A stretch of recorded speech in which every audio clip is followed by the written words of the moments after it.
I'm going to go ahead and start our session today. Give people another 30 seconds to settle down.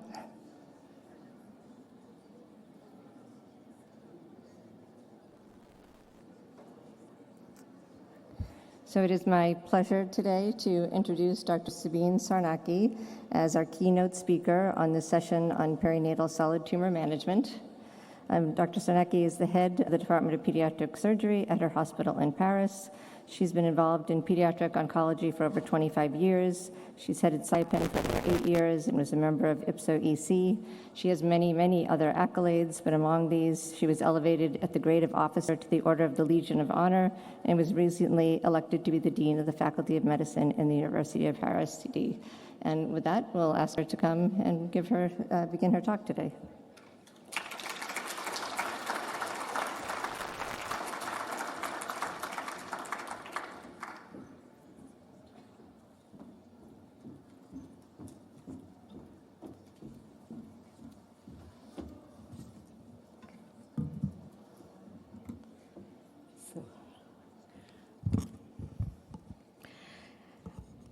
Okay.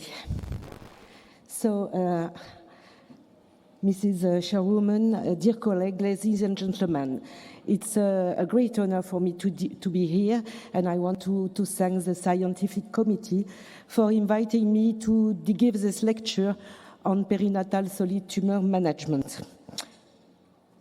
I have nothing to disclose. I recognize that as pediatric surgeon, we are used to the perinatal ecosystem, which comprise before birth, fetal medicine, obstetrics, genetics, psychology, and prenatal counseling. At birth, neonatology and intensive care unit, and in some cases, it is also surgery, which require a dedicated anesthetist. The question raised by the management of perinatal tumors are some not so different from those encountered in the treatment of congenital malformation, and I will try to discuss them with you. One of the best examples of the overlap between tumor and malformation is certainly sacrococcygeal tumors. Type 1, type 2, type 3 are benign lesions, most of the case, whose prognosis is vital prenatally and at birth, and mainly functional and cosmetic later on. It's not so clear why some of them recur as malignant germ cell tumor and some others as benign ones. Nor do we know why type 4 endopelvic tumors reveal in older children and are mostly malignant. Perinatal tumors are finally the best illustration of the specificities of pediatric tumors when compared to adult tumors. They mostly arise from developing tissues that undergo substantial expansion during early organ formation, growth, and maturation, and their incidence demonstrated restricted age windows that relate to tissue development. Advances in genetic analysis allow now to identify the genes involved in those tumors and show that developmental origins shape the pediatric cancer genome. This is well illustrated in cancer predisposition syndrome, where developmental anomalies are present, underlying the dual roles of developmental genes in the occurrence of both diseases. It's certainly important to recognize this syndrome to detect tumors at early stage and decrease the burden of treatment, like in the case of this young girl. She was diagnosed prenatally with an omphalocele and presented at birth all the features of Weidman-Beguin syndrome, confirmed then genetically. She benefited yet from a close surveillance, and when a nodule appeared on the kidney 2 years later on a systematic abdominal ultrasound, a partial nephrectomy could be done. We know that gene anomalies in Weidman-Beguin syndrome may occur late in the development, leading to what we call a mosaicism, that is restricted to some part of the body. This notion of mosaicism has been recently depicted by the team of Jessica Zuckman for hepatoblastoma and also for bilateral Wilms tumor. So what is a perinatal tumor? We can say this is a mass detected in the prenatal period and confirmed to be so after birth, or a mass detected in the neonatal period, but would you say during the first, the third, the 6th, the 12th months after birth? In fact, whereas we know really the kinetic of fetal growth, we don't know the kinetic of tumor growth during the perinatal period. The prevalence is thought to be about 20,000 or 30,000 live births and to represent 2% of pediatric cancer, but finally, it is certainly underestimated. What we know more about tumor diagnosis after birth in the first year of life. This represents in France, for instance, 150 cases, very rare, and the most frequent histologies are, neuroblastoma, central nervous system tumors, hematologic malignancy, retinoblastoma, germ cell tumors, renal tumors, and then less frequent mesenchymal malignant tumor, hepatoblastoma, and others. What is interesting is that the incidence for a given histology, a given histologic type, is higher in the first year of life when compared to older children. This is here, and this is a SEER report which shows that the mortality represents less than 1% of all causes of death in this age group. And we can say there is no clear identified risk factor, either maternal, either linked to assisted reproductive technology, environmental factors, and this is very well much debate actually in France. But we know that germline genetic anomalies are certainly a risk factor.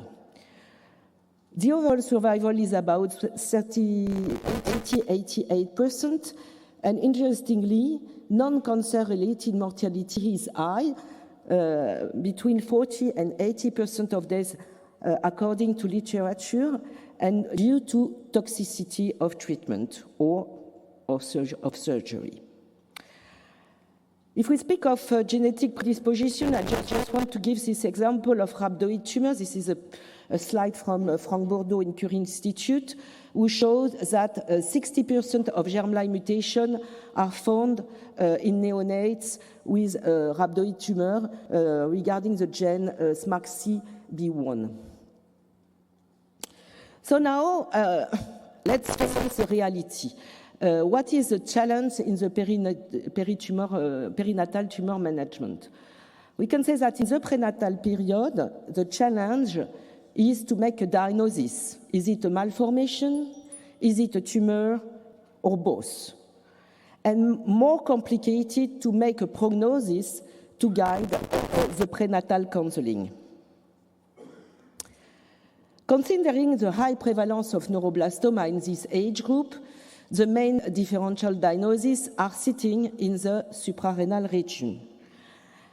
You can have, as a differential diagnosis, something which is not very well known, renal duplication, with the upper pelvic dysplasia. And if you look in the bladder at birth, you may see an ureterocele, which sign the renal duplication. The other differential diagnosis is sequestration. Usually, the shape is a bit different, triangular, and you will search for a systemic vascular pedicule that sign the sequestration. The bronchogenic cyst is less frequent, but with a good radiologist, you can see that it's completely separated from the adrenal. And also very rare, the teratoma in the retroperitoneal region with at birth the bud in the lesion which signs the teratoma. I want to illustrate that malformation may not exclude tumors. This patient was diagnosed prenatally with a bilateral pielectasis, which resolved spontaneously. He presents also a moderate pulmonary valve stenosis and inferior vena cava anomalies, and it was noted ears shape anomalies. At 10 months, he underwent an ultrasound which showed an homogeneous hyperechogenic pyramid, and it was a check on an MRI which finally showed a lesion behind the left kidney that you can see here. MIBG was negative, biopsy was performed, it was a neuroblastoma. This is the lesion on the pathology specimen, the surgical specimen. And finally, this patient was more deeply investigated. It was a Noonan syndrome. In other anatomical region, the differential diagnosis may be more difficult. And in this patient who was diagnosed with an anterior mediastinal mass, I put some arrows, prenatally, 32 weeks gestational age, and it was also gestational age, prenatally. The location in this age group favor the diagnosis of a teratoma or lymphangioma. In the first case, surgery is often rapidly considered as these tumors may grow very quickly, and in this location it could be very difficult. But in the second case, surgery may be postponed or even not done. At birth, the MRI confirmed the diagnosis of lymphangioma, and the patient presented another lymphangioma on the cervix who confirmed the diagnosis. It was not operated, and he is still on surveillance. Another case shows that sometimes it's also difficult. The patient prenatally had a diagnosis of an aneurysmal dilatation of the vena cava, and prenatally he presents a supraventricular tachycardia reduced by beta blocker.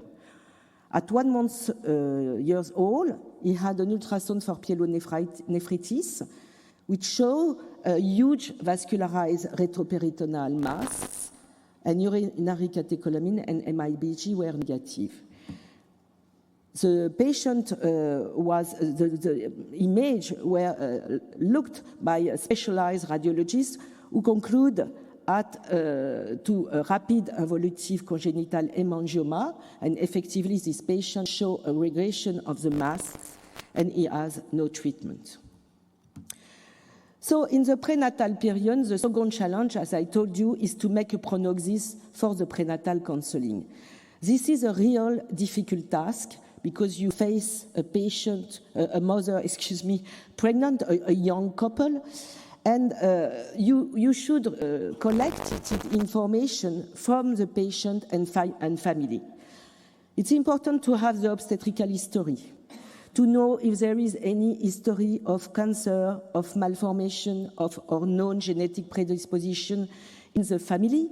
And certain histology should be investigated for tumor predisposition syndrome, like you see here, rhabdoid tumors, hepatoblastoma, pleuropulmonary blastoma, or retinoblastoma. If you have any history of that in the family, it could show you that you are maybe in a predisposition, genetic predisposition syndrome to cancer, and this is a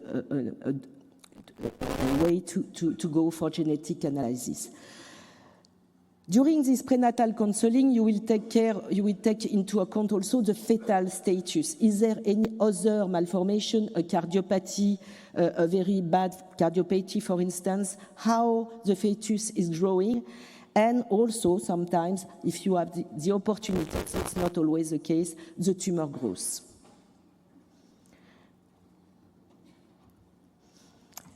It should also be based on what is known on congenital tumors, that these tumors diagnosed before 1 month of age, and there is not so much publication about that. What we know, and I try to summarize, is that the 5 years overall survival is 80-90% in most of the series, with a better overall survival for solid tumors when compared to central nervous system and hematologic malignancies. There is a more favorable diagnosis for blastoma tumors, and when surgery is performed, because they are less aggressive tumors. It's also important to note that most deaths occur within the first months of life, and this is important for the prenatal counseling. The treatment-related morbidity is high, and the treatment-related mortality is high, and the treatment-related morbidity is of major concern because it's a good thing to treat patients, but it's also a good thing to have less and less sequelae. We recently reviewed perinatal trunk tumors occurring before 3 months of life in the Parisian region with my colleague of Curie and Gustave Roussy Institute over the last 10 years, and we exclude sacrococcygeal teratoma. We collect 155 patients with finally a tumor distribution type, which is a tumor type distribution which is already known. And 1/3 of them were diagnosed prenatally around 32-week gestational age. It's important because you see at this time it's very difficult to propose a medical termination of pregnancy. And it's maybe not a good thing. 14% presented associated malformation. Overall survival was about 90% with a median follow-up of 5 years. And 1/3 of deaths occur prenatally and 2/3 very soon postnatally of tumor progression. With all this information, we can make those recommendations for prenatal counseling. First of all, relieve mother, parents' sense of guilt. There is always a sense of guilt, either in malformation, but in tumors also. You should be clear, but you should reassure the parents. We are very late in the pregnancy. It is not, opportune. It's not a good thing to be stressful. Information must be consistent between the medical professional involved, fetal medicine professional, obstetrician, geneticist, and there is quite no indication of medical termination of pregnancy, perhaps familial rhabdoid tumors. Between surgeon, between radiologists, between psychologists. Repeat consultation are mandatory if needed. MRI is of great help to precise the diagnosis and prognosis, and delivery in a level 3 maternity is recommended regarding the status of the fetus and the tumor growth. At birth, the question of diagnosis is still pending and will guide the management to treat or not to treat, and if treatment is indicated, surgery or medical treatment. And we will also see how it is delicate to handle both prematurity and tumor management. I want just to stop on liquid biopsy because this is a very useful tool in neonatal cancer, where biopsy could be very difficult to propose or linked to morbidity. In this case, it was a male with a dumbbell tumor diagnosed prenatally. You can see this beautiful image of my colleague with this dumbbell tumor, very huge. At birth, there was a slight hypomobility of the lower limbs, and the liquid biopsy, the blood analysis of ctDNA, show a neuroblastoma with numeric profile and MYC non-amplified. There was no need for biopsy. The patient was treated as soon as possible. He presented a complete regression of the lesion after 1 course of carbo, and he had no surgery.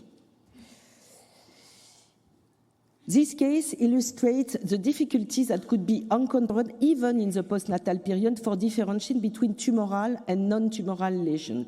This patient was referred to me because it was discovered a mass of the upper right kidney on ultrasound done for suspicion of hypertrophic pyloric stenosis. This was confirmed on the CT scan. And it was proposed to the parents to do a nephrectomy. And we perform iterative imaging, and finally we observe a slight decrease of the size of the lesion, no restriction of diffusion on the MRI, and we thought either to a mesoblastic nephroma or a renal cystic dysplasia, and we decide to do a wait-and-see strategy. And finally, at 15 months old, everything, all the lesion disappeared. And we searched for the reason of this, and it was something very well known. It's a defect in the maturation of the kidney, and there is many kind of defect, and this one is a hypertrophic colon of Bertin. In some cases, surgery should be performed in emergency without any idea of the diagnosis. This little girl was born on term, and at 5 days of life, she presented acute pain, vomiting, spontaneously resolved, but persistent discomfort. At 2 months old, she presented the same symptoms, and this time she presented skin pallor and hypogastric and left frank mass.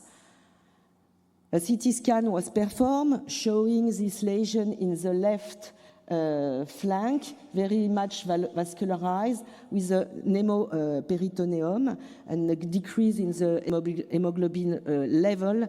And my colleague decided to operate this girl in emergency by a suprapubic approach and resect a vascularized mass of the left large ligament. The ascites returned more than 1 million, and it was thus a choriocarcinoma with vascular embol and right lung metastasis. The patient was treated with 2 VP carbo. There was a second look surgery with resection of a residual mass, a right thoracotomy to remove a lung lesion, and she's now alive with 11 years follow-up. Another challenge in neonate is to find the good window of opportunity to treat. And again, this requires a good and permanent consultation between the different specialists. This patient is now published. It was a girl with a right fetal suprarenal tissular mass, classical. But at birth, she presented very rapidly hypertension, cardiogenic shock, with severe biventricular hypertrophy and dysfunction, and 12 hours later, a multivisceral failure. And we wait that she recover, and at day 14, she recovered of the multivisceral failure. She was she underwent dialysis here, like you see here. This is the amine. And we decided to do surgery when she was recovering with multivisceral failure, and the surgery was uneventful. She presented a transient adrenal insufficiency due to contralateral adrenal hemorrhage due to the hypertension and the multivisceral failure. But now she is alive without sequelae with 2.5 years follow-up. Another case is interesting is how to use tumor genetics to avoid mutilating surgery. This patient has a prenatal diagnosis of an hydramnios with renal asymmetry confirmed at birth. Full-term birth, a good weight, 3 months old, normal abdominal ultrasound, and at 10 months old, he presented an abdominal mass diagnosed on a constipation and vomiting. He was in another center where a biopsy was performed by a posterior approach, and the histology was not clear. Fibrosarcoma, clear cell carcinoma. They didn't know exactly. When he arrived in our center, he had hypertension, abdominal volume increased very rapidly with edema of the legs, and a probabilistic chemotherapy was delivered by vincristine actinium medicine, but he presented also respiratory insufficiency, oliguria. And we performed a surgery for laparostomy with a system, a VAC system. This is the tumors sitting here. That is the small bowel was, the mesenteric artery, as you can see here, was in the middle of the lesion. And we put the Gore-Tex system with the VAC system just to relieve the patient from respiratory insufficiency and oliguria. My colleague, who is here, we have the hypothesis of a renal fibrosarcoma. So we decided to do endoxan and crizotinib, and we didn't have yet the genetic. But it was very efficient. In 88 hours, the abdominal mass decrease of volume, and finally we identify an NTRK alteration on the initial biopsy that was done. At 15 days later, we can reduce the laparostomy. 15 days later, we can close the abdomen. The surgery was performed 5 months after beginning of crizotinib by an ureteronephrectomy and a partial vena cava resection, and it was an infantile fibrosarcoma stage 2 with a R0 resection, with an uneventful outcome, 1 month follow-up, now 2 months follow-up. This is the image of the lesion after crizotinib. You can see the difference. It is really incredible, and the specimen.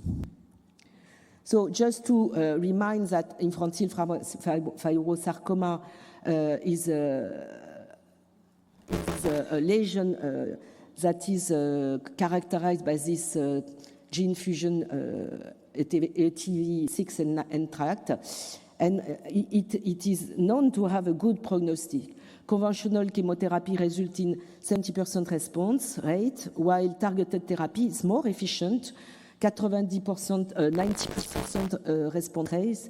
So my message is that it's important to know to use this treatment, to search for the genetic anomaly and to use this treatment to avoid unnecessary mutilating surgery.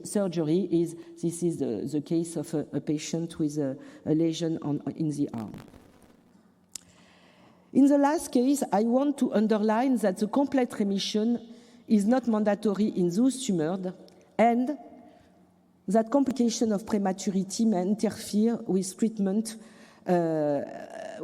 which is more and more complicated.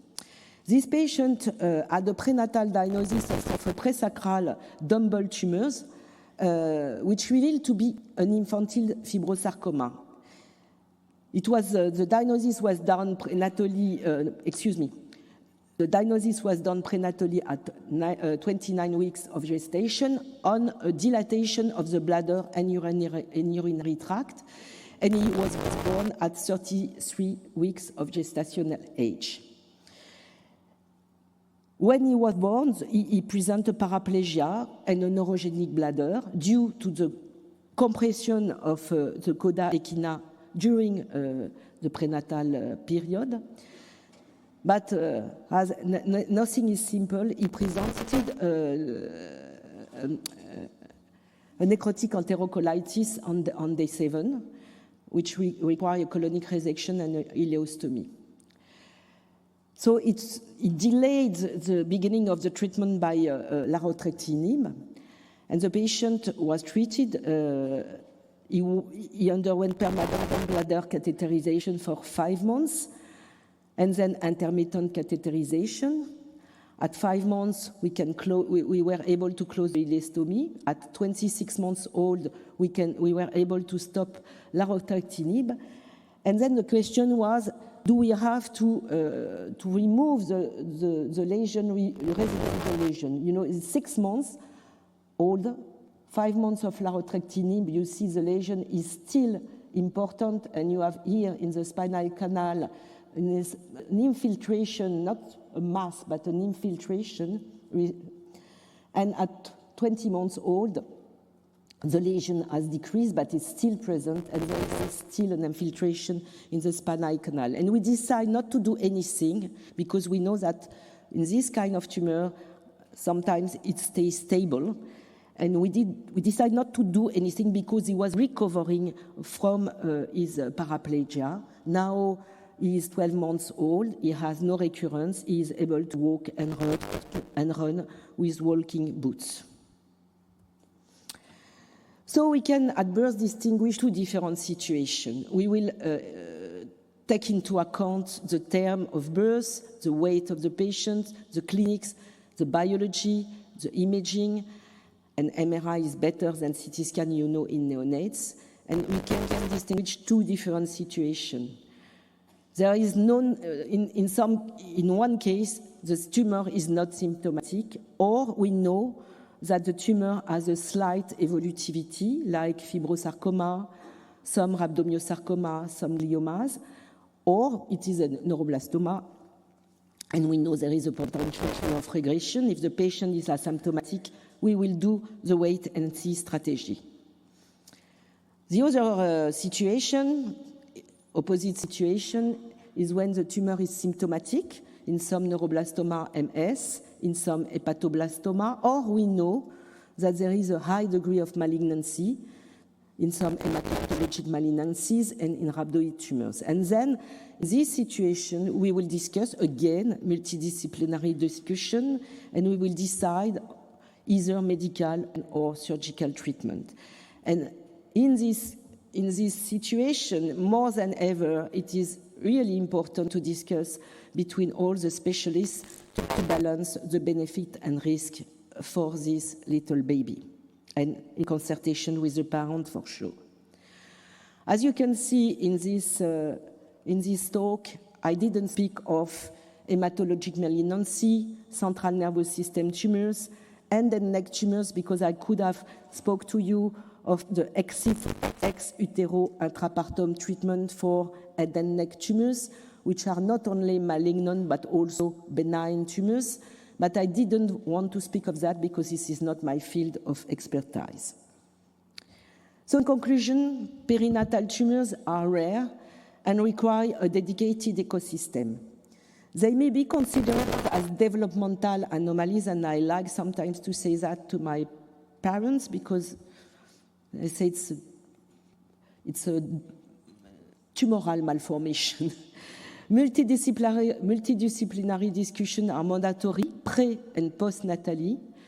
Finally, as you can see, medical termination of pregnancy are rare, maybe exceptional, and unfavorable postnatal outcome occur very quickly after birth. So this is a discussion you can have with the parents.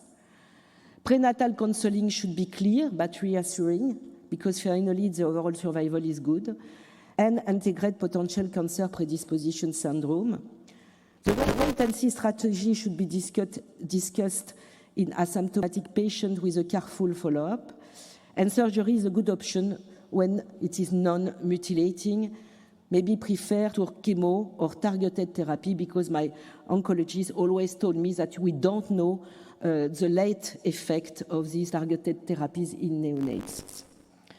Somatic genetics should be screened to avoid mutilating surgery in infantile fibrosarcoma, but also, I didn't give this example, in myofibroblastic inflammatory tumors, very rare in this group of age.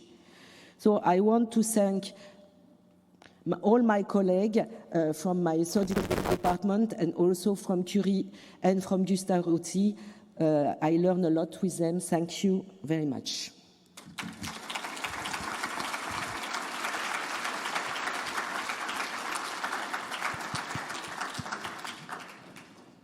I'm not sure, is my mic working? We're a little bit over time, but I don't think anyone's coming to the room. If anyone would like to ask a question, if you want to come to the microphones, and apologies, first of all, thank you very much, Dr. Sarnecki, for that very excellent talk with so many interesting and important examples.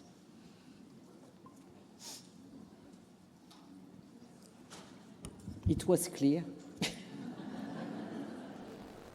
You know what to do now. Yes, please.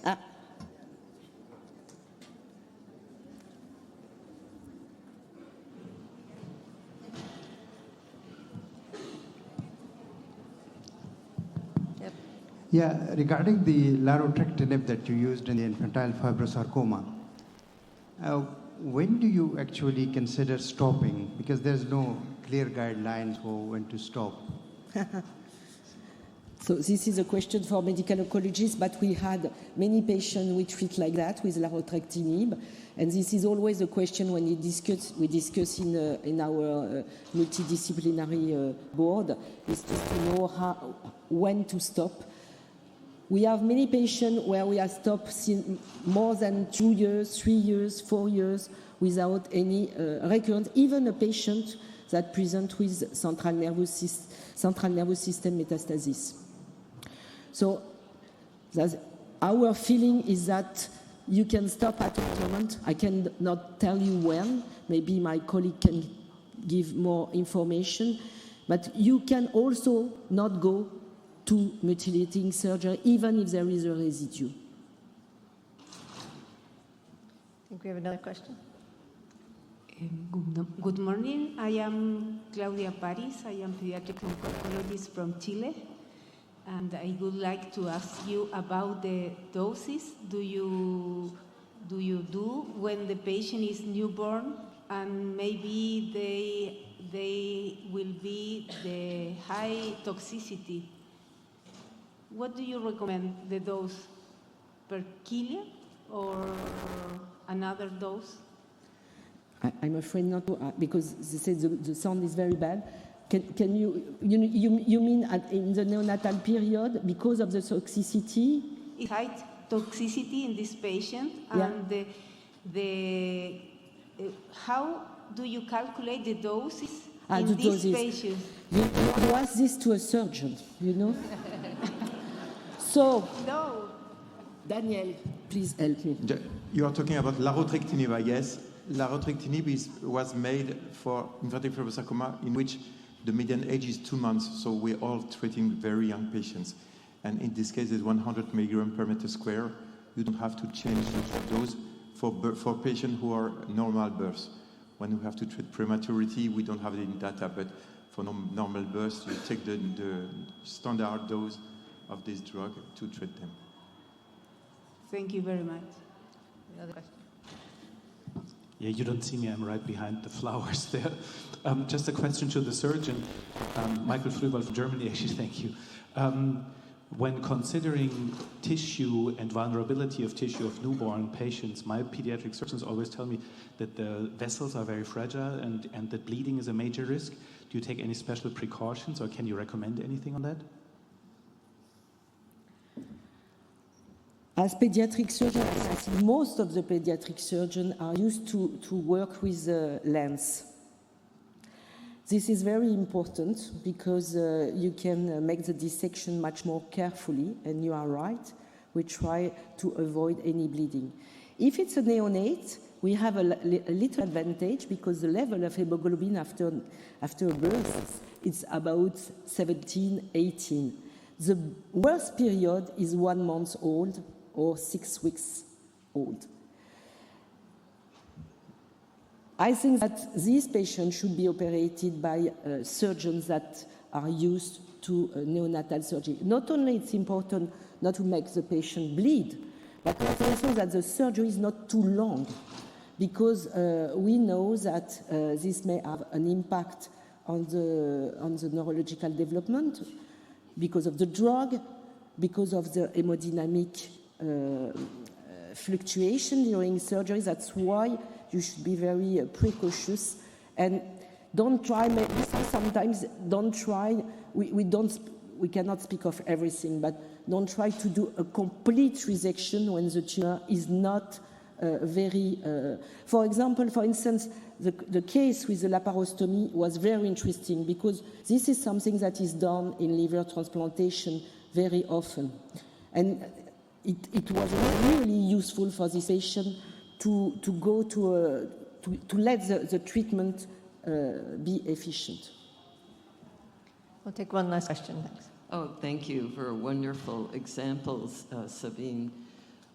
I'm a little nervous when I see an intrarenal mass in a newborn that it might be a malignant rhabdoid tumor. And I wonder what makes you decide to go in and take it out or biopsy it rather than observing it? I show you a very exceptional case. It was not a rhabdoid, but it was a fibrosarcoma. It's very unusual.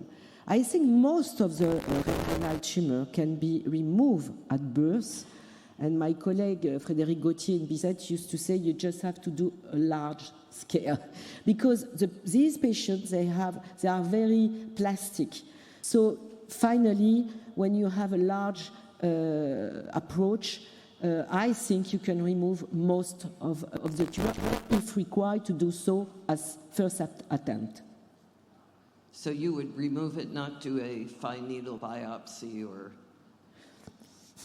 This is I think that if there is no possibility for nephron-sparing surgery, because if there is a possibility for nephron-sparing surgery, we would like to have a little chemotherapy to perform it. But I agree with you, if you make, and this is discussion, make the discussion balance benefit and risk, because we know that surgery of most of the renal tumor in the neonatal period are not difficult to do. And this case of renal fibrosarcoma, my colleague in Bicêtre said quite at the same moment, and they did surgery after some weeks very easily. I said that was the last question. I'm going to sneak in one more related to that. You had mentioned ctDNA. Are you doing that only in the neonate, or are you doing that in the pregnant mother to help discriminate the tumor type?